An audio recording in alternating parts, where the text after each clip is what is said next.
ଭାରତୀୟ जनता पार्टी तरफରୁ 78ତମ ସ୍ୱାଧୀନତା ଦିବସ ଅବସରରେ ବ୍ରହ୍ମଗିରିରେ ତ୍ରିରଙ୍ଗା ଯାତ୍ରା ଅନୁଷ୍ଠିତ ହୋଇଛି।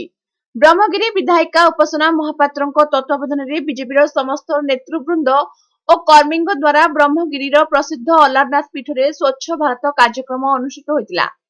ସେଠାରୁ ଏକ ବିରାଟ ତ୍ରିରଙ୍ଗା ଶୋଭାଯାତ୍ରାରେ ବାହାରି ଗଡ଼ ରଣଙ୍ଗସ୍ଥିତ ସ୍ୱାଧୀନତା ସଂଗ୍ରାମୀ ମହାପୁରୁଷ ବକ୍ସି ଜଗବନ୍ଧୁ ବିଦ୍ୟାଧର ମହାପାତ୍ର ଓ ଲଲାଟେନ୍ଦୁ ବିଦ୍ୟାଧର ମହାପାତ୍ରଙ୍କ ନିକଟରେ ପହଞ୍ଚି ସ୍ୱଚ୍ଛ ଭାରତ କାର୍ଯ୍ୟକ୍ରମ ସହ ମାଲ୍ୟାର୍ପଣ କରାଯାଇଥିଲା।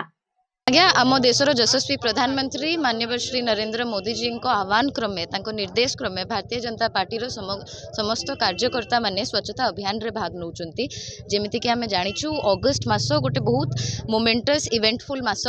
एठी स्वतंत्रता दिवस ठारू आरंभ करिकी तिरोधान दिवस एवं रक्षाबंधन परी बहुत कार्यक्रम अच्छी पर्वपर्वाणी अच्छी एवं जेमती आमे जानिछु हर घर तिरंगा अभियान सेटारे प्रत्येक भारतीय मनरे मध्य देशभक्तिर राष्ट्रवादर गोटे नूतन ऊर्जा नूतन उत्साह जागृत होउची। सेमती ही राष्ट्र पाई किछि करिवार अछि जो भारत माता की जय आमे सबबेले स्लोगन देकी कहूचु चित्कार करी करी कहूचु सेही भारत माता को केमती स्वच्छ रखिवार अछि। आज आमे अलारनाथ मंदिर रे अछु।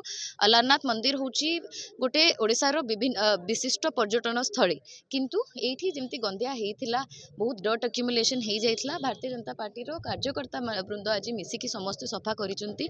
मोर भी आसीबारे टिके देरी हला। मु आसीबा पूर्वरु अलारनाथ मंदिर कैंपस को बहुत सुंदर भाबरे भारतीय जनता पार्टी रो समस्त मोर सह कार्यकर्ता माने सफा करि दैचंती। सेमती ही राजनेता हिसाब रे निर्वाचित जनप्रतिनिधि हिसाब रे एवं माननीय नरेंद्र मोदी जी गोटे कार्यकर्ता हिसाब रे आम समस्तंकर दायित्व बनुची समाज को ये वार्ता केमती देबार अछि एवं आम राज्य को आम देश को स्वच्छ रखिबार अछि।